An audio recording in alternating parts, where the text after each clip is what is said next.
This week, of course, we're launching life groups, and for Bethel, life groups aren't just a way to get people to hang out together. It really is a big part of igniting change for us. In fact, what we are called to do is connect communities to the Nothing is Impossible life, and up on the screen is a map of all the different places that we actually have. What we're just really, they're life groups, but we kind of look at them as a little bit like campfires. Since we're about igniting change and the flame, we all carry our own torch. And then we come together and we bring our torches together to make a bit of a campfire. And then we come on a Sunday and we kind of get around a bonfire. And in all those cases, the fire of the Spirit continues to grow and be fueled in our life. In fact, yesterday we had 16 men show up for our men's breakfast. And what was really exciting is we just talked about the activity of Jesus in our life. And what happened was the conversations all around the table began to change toward, really, this is what God is doing in me, this is what God is doing through me. And everyone was able to leave being more fueled, not just by having breakfast, but by being fueled by the Spirit as we come together and we talk about the things that the Lord is doing. So if you've not signed up for life groups, you need to sign up for life groups. Here's kind of some of our lineup of leaders that will be leading life groups this semester.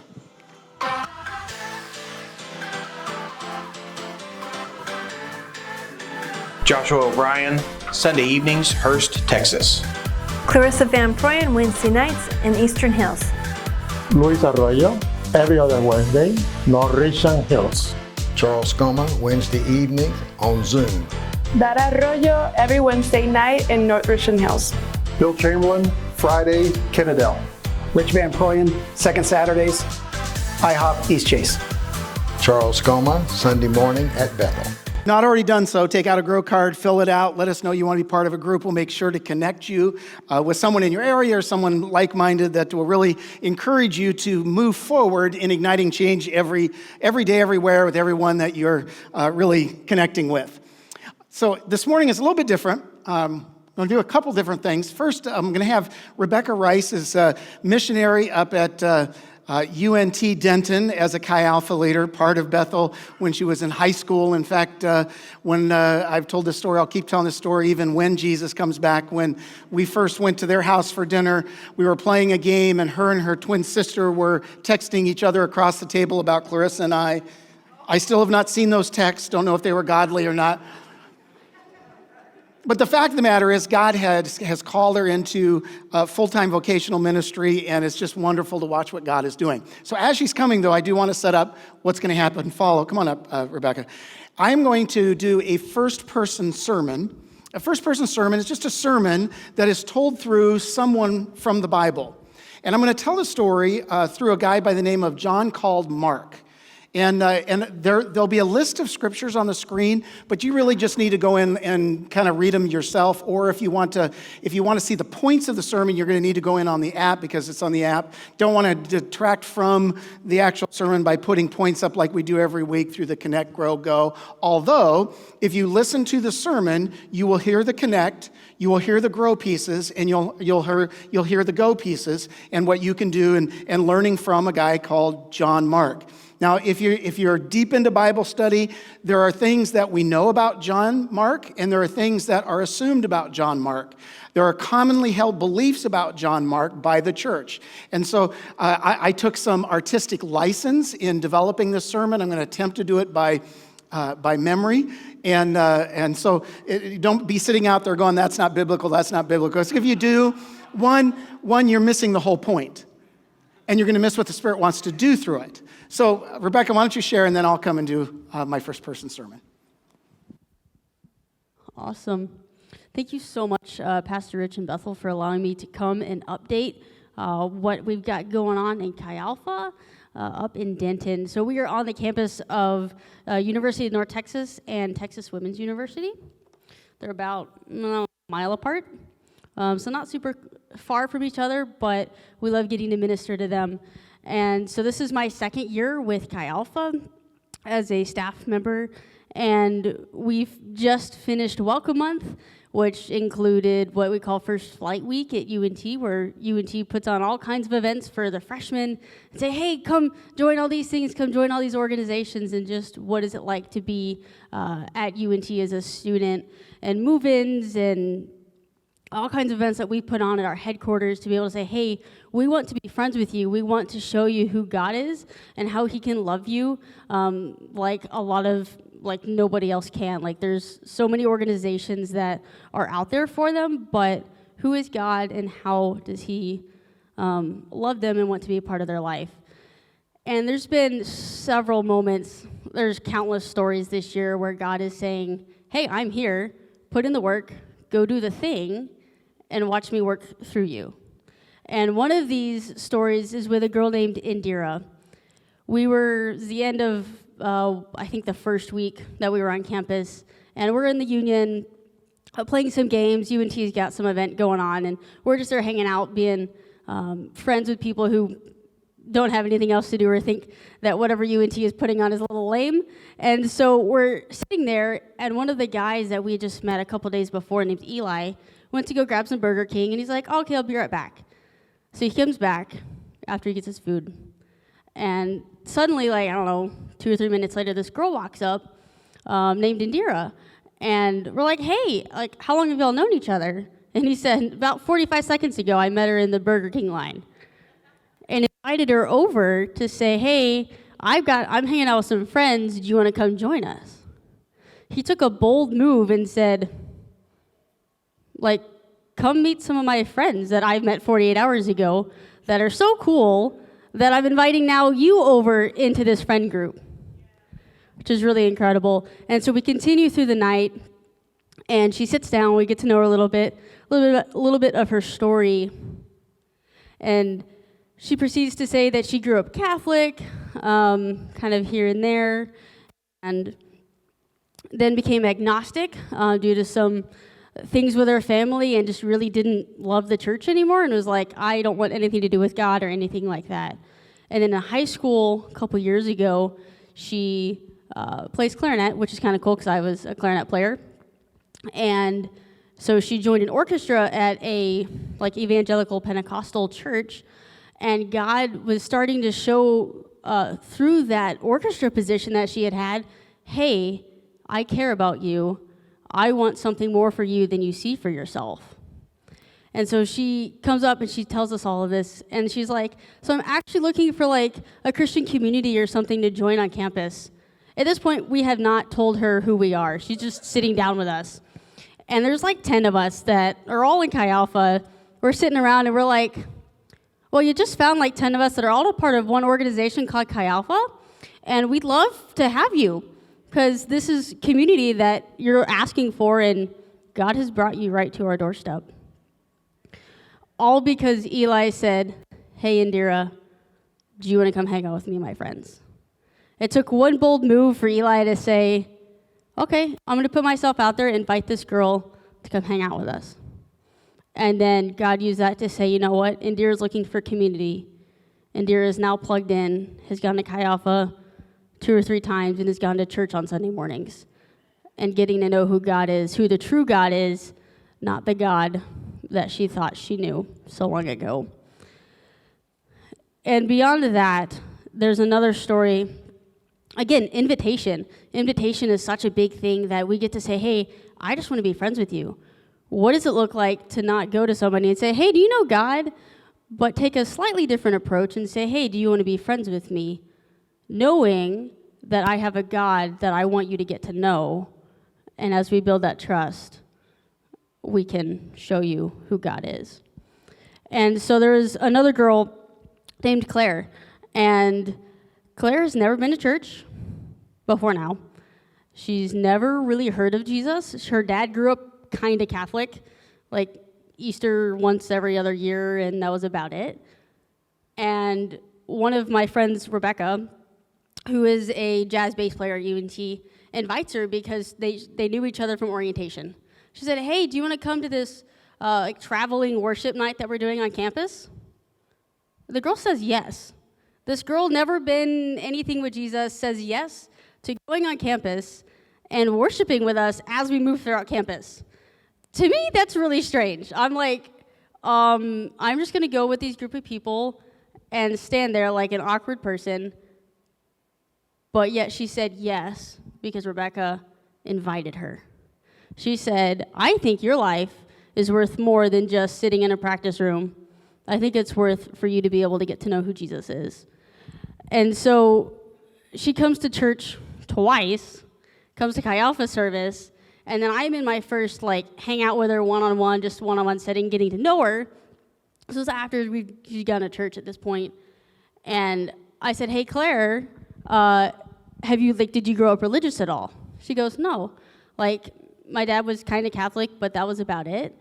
And she's like, yeah, I've never been to church. And before we had taken her the past Sunday, and she's like, it was kind of cool. And I was like, so you've never been to church, don't know who Jesus is, you've gone to 2 Chi Alpha services, and you've gone to church with me. I think that says a lot, because God was using me and Rebecca to say, hey, Claire, I have something for you that you don't even know exists yet, all because of an invitation. And so I titled my last newsletter, One Bold Move Changes Everything.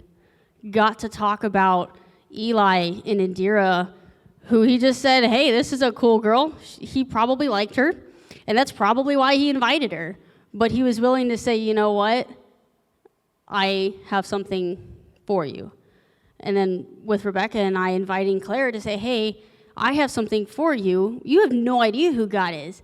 And so I get this really cool opportunity in life group that Claire is in and Indira to say, hey, this is who Jesus is. This is who the person of Jesus is. And he wants to get to know you because he is a relational God. And he cares so much for you that he says, here is this book that is God-breathed and inspired, and let's dive into this and find out who Jesus is, why he's important to us, and how he can be important to you. And it reminds me a lot of a passage in Matthew 4 when Jesus calls the first disciples.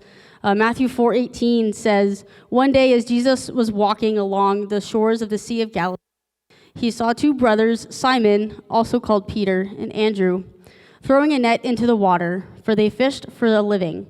Jesus called out to them, come, follow me, and I will show you how to fish for people. And they left their nets at once and followed him.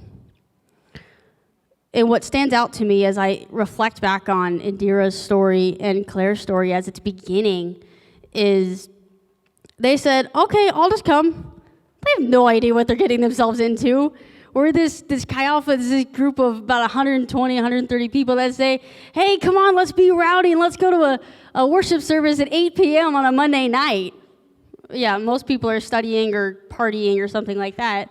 And they say yes to coming and going. They don't know really what's in store for them, yet they're willing to say, I want to come and find out who this Jesus guy is, who God is, and how he can impact their life. And so I think back to that newsletter statement of one bold move changes everything.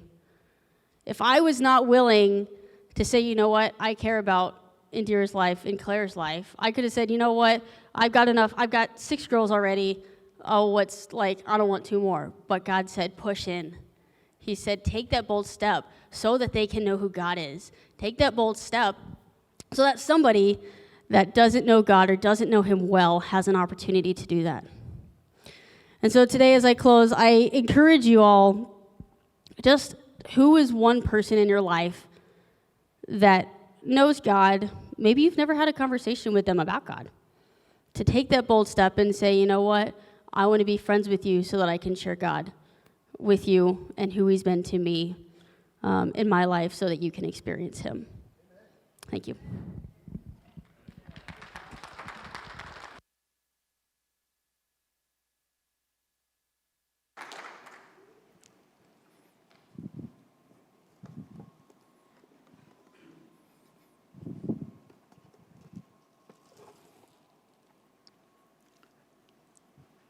So I stand before you today desiring to give you a message that is just woven into the fabric of my life and life experiences.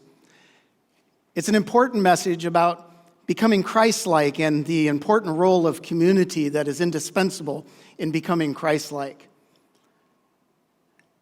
very aspect of who I am and who I started at the beginning as being and who I ended up being was so dramatically different and would have never taken place if I had not been in authentic community with other believers.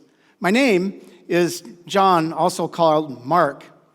Pretty common names, and the Jewish name John just simply means Jehovah has graciously given. Mark, you'll like this, means large hammer. People often ask me why I have two names, and it's oftentimes because they didn't understand the time period that I live, and they didn't understand the cultural and societal differences that really were in place due to the domination and the expansion of first the Greeks and then the Romans. So I carried my Hebrew name of John, my given name, my birth name, and then also carried Mark as I would travel around because my name, like Saul, you tend to begin to lean on one that people are unfamiliar with because of your conversion.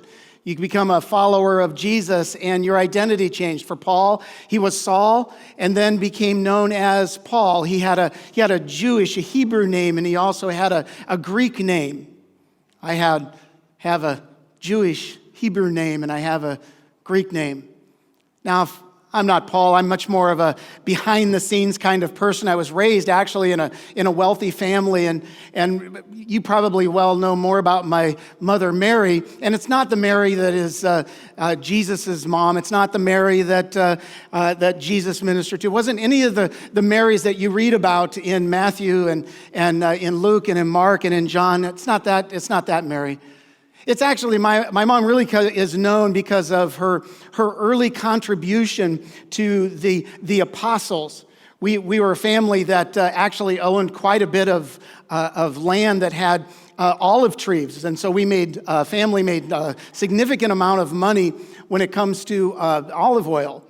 And so when the apostles really started to move early on, my mother was a big support. She was a support because she had the ability to give to the work that God had called the apostles to. She kind of did what she did. In fact, you really begin to learn about her a little bit in this first place of community because we were actually having a prayer meeting when Peter found himself in jail. In fact, it was our servant Rhoda that actually went to the door and was just not expecting to find Peter there, even though that's what we were praying. Have you ever found that to be true in your life? You're praying about something and then it happens and you just don't believe it actually happened? This is nothing new to the Christian faith and to the walk of faith. But we were in this community of prayer as a family. But I want to come back to that a little bit because to understand me, you also have to understand my character because first and foremost, I'm a kind of a loner kind of person. I never was really raised to be a person where I had to rely on other people. You know, when you're raised in wealth, you have affluence. You don't need other people. I was raised in a way where I didn't need other people. So anytime I could be off by myself. But one of the things I really enjoy doing, I think you'll understand this word, I was really a recorder. And when I did my recording, not everybody could write easily and clearly on parchment, but I could. I actually was really good at that. It was a gift of mine. And so I would oftentimes be by myself and I would just be writing things early on in my life. In fact, there's a moment in my life where another part of my character really comes out. I don't like to talk about it, but if you really want to understand the fabric of who I was and who I became because of the community that I was in, you really have to understand a bit about my character. I was a runner. You know, there are runners and there are fighters. Which one are you? Are you a runner or are you a fighter? Me, I was a runner. Because I never had to fight for anything. Everything was always handed to me on a silver platter. In fact, when I first really just heard about Jesus and the ministry of Jesus and what was taking place, I was out doing what I commonly did at one of our farms of olive trees, and Jesus had come there one night to pray with his disciples, and all of a sudden a bunch of Roman soldiers showed up. And I'm looking around going, oh, what's this? But I was intrigued by Jesus. I wanted to get close to Jesus. And listen, I was out by myself. I was not dressed up in any way that was anything to talk about. But the moment that those Roman soldiers arrested Jesus and the chaos started, I ran. And I kind of ran without all my clothes. Now, you laugh. But there's a lot of people that run. You may not run with all your clothes, but you run without your dignity. You run and you're disappointed with the way you behaved. You find yourself disappointed with the actions that you had done. You wish you could go back in time and change them. And so there are some things that you just kind of have to live with. And as I kind of unfold my life to you, you understand there are just some dynamics that really come true that by myself, left on my own, I would have continued to be a runner. But now I go around in the different areas that I am able to minister, and I talk about the importance of community. Because you truly cannot become Christ-like without being in community. Being Christ-like just doesn't happen. It actually requires, as the writer of Ecclesiastes says, iron sharpening iron. And what you find about my life is that when iron was sharpening iron, there were sparks involved, and those sparks seems to be the one thing that everybody seems to talk about. But that's just such a little part of my life that just was part of me getting rid of the running nature that had been woven into my personhood, my character when I was younger. But the reason I talk about becoming Christ-like in community is that it was the communities that I ended up moving into. Yes, there was my family community, and you probably have your family community, but it was more than my family community. My family community, it opened me up to a community where I was with Peter and his entourage. I got to travel with Peter. I got to listen to Peter's sermons as he would go from place to place and talk about the authority and the power of Jesus Christ and how he demonstrated on a regular basis the power of Jesus. But Peter was really good in talking about the experiences that he had with Jesus when he walked with Jesus before he was filled with the Holy Spirit on the day of Pentecost. And I'm telling you something, I took meticulous notes whenever he talked about his experiences with Jesus. Because for me, when I was in that olive grove and I ran, I only got to just see Jesus from a distance. I didn't get to be part of that close-knit Jesus community. But when I really just started my partnership, as it was with Peter, I actually started to experience the life of Jesus through Peter. And to me, that's such a beautiful thing about community. You actually get to experience the life of Jesus through those that you are around. Barnabas, being my cousin, you could say that you throw that in the family group, but I want to tell you, it's much different with Barnabas because I had the opportunity to be part and partner with Barnabas apart from Peter in ministry. In fact, it was the beautiful nature of Barnabas that I got to witness when Paul and I had a issue. I don't want to go into the issues too much because I want you to understand that, these kinds of things in community, they're always going to come up. But if you're in authentic community growing to be Christ-like, you find that there is always someone that the Lord will bring around you that will encourage you. And Barnabas just means son of encouragement. It's what his character was. He was always encouraging. In fact, he went a step further when it came to me. But I also was part of of Paul. I was a co-worker with Paul. Now, you may have a problem with this, but you weren't with him like I was. Paul was a difficult man. I mean, for a small, frail guy, he was so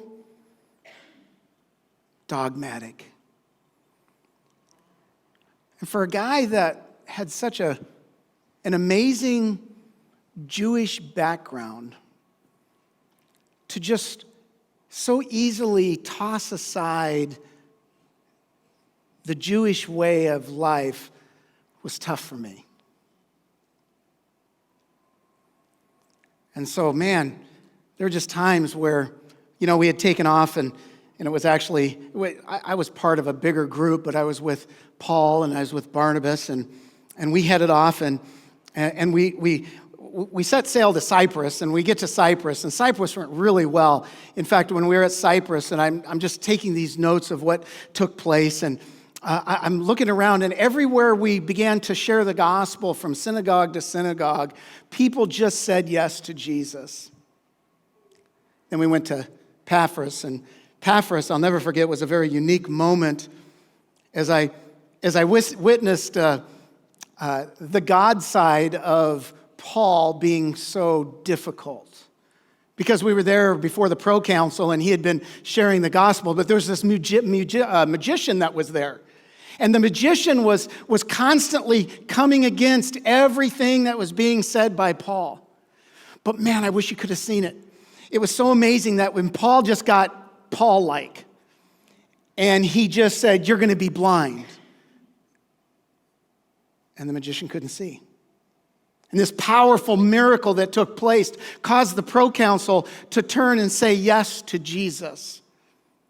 The expression difference of Peter and Barnabas and Paul in community are so different. But you see, when it comes to us, no one person can perfectly represent and be Jesus. Where Peter, he really allowed me to grow in a very specific area, and Barnabas helped me to grow in a very specific area, and Paul helped me grow in a very specific area. And for me, it comes back to the case of me being a runner. You can even take to the place of Adam and Eve. When you look at their issues, they were living in harmony, but sin came in and it disrupted. All of a sudden, they found themselves alienated from one another. They found themselves mistrusting one another. They found themselves really being in a place where they were self-centered. Well, that was me before Jesus. And then because of community, there was this Christ-likeness that allowed those areas of my life to grow into something beautiful. And so in my time with Peter was a guy that he fully understood authority. He really understood authority and the authority that came through the Great Commission when Jesus is on the mountain. He's overlooking and he says to his disciples, "Go into all the world and make disciples, teaching them to obey everything that I've given, because lo, I am with you always." He knew that authority had been passed to him. And so he walked with an amazing amount of authority wherever he went. He just walked in authority. But from that, I learned there is this beautiful connectiveness. That where I was, my tendency was to run, to be by myself. When I was around Peter, I understood that there is this reliance, this dependency that he had first and foremost on Jesus Christ through the power of the Spirit, this total dependency, and walking in the authority that had been given to him. And for me,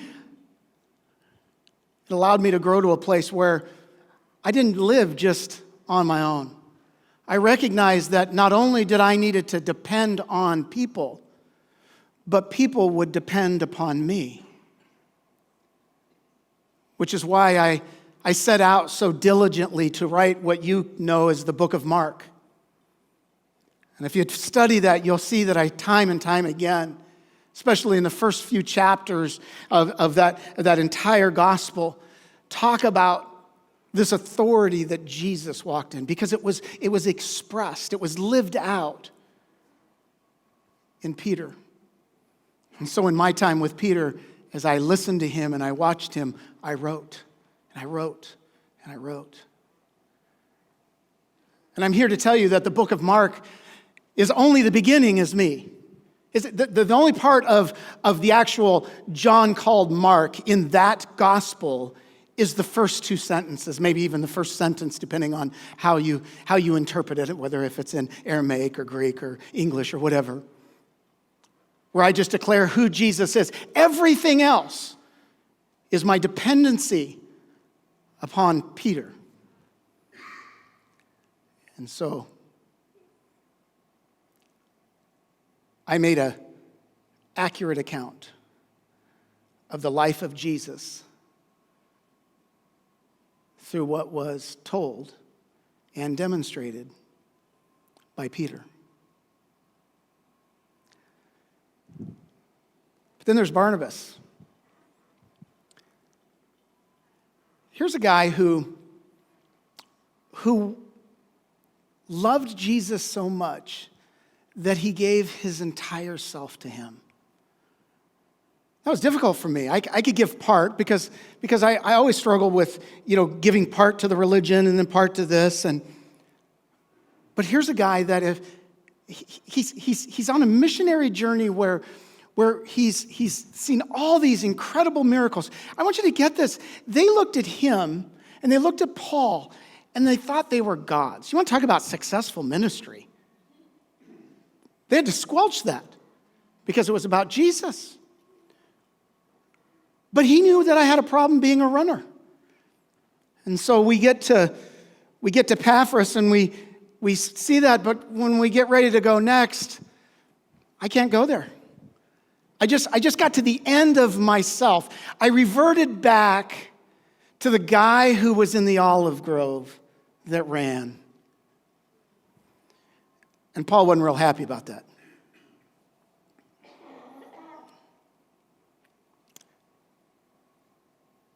And certainly, Barnabas could have said to Paul, yeah, you're right about John Mark, but we'll let him go and continue because God's doing so much. He didn't do that.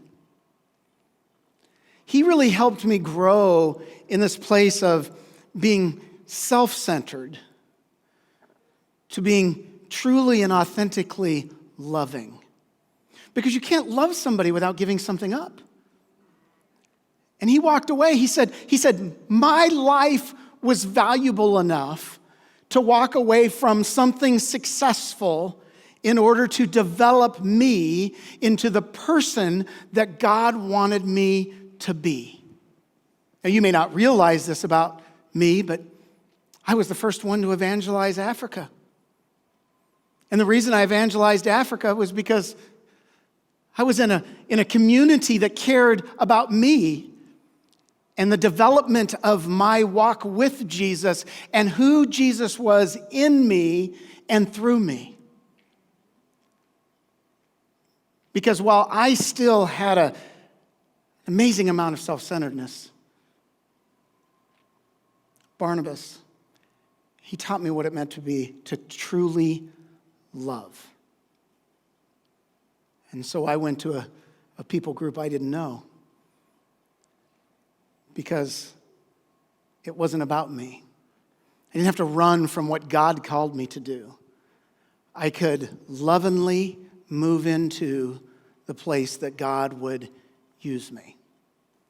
Now, while I'm hard on Paul, I don't want to leave Paul out of this because a big part of my growth comes because of Paul. I mean, Paul, listen, I don't know that I've ever met a more intelligent man than Paul. Listen, you don't want to sit and debate with that guy. It doesn't end well for you. Even if you think you've got it, you don't got it with Paul. He's just way too smart. And I think Paul just understood that my gift wasn't in the intellectual dynamic and place where Paul was at, but my gifting, my abilities was found in my recording.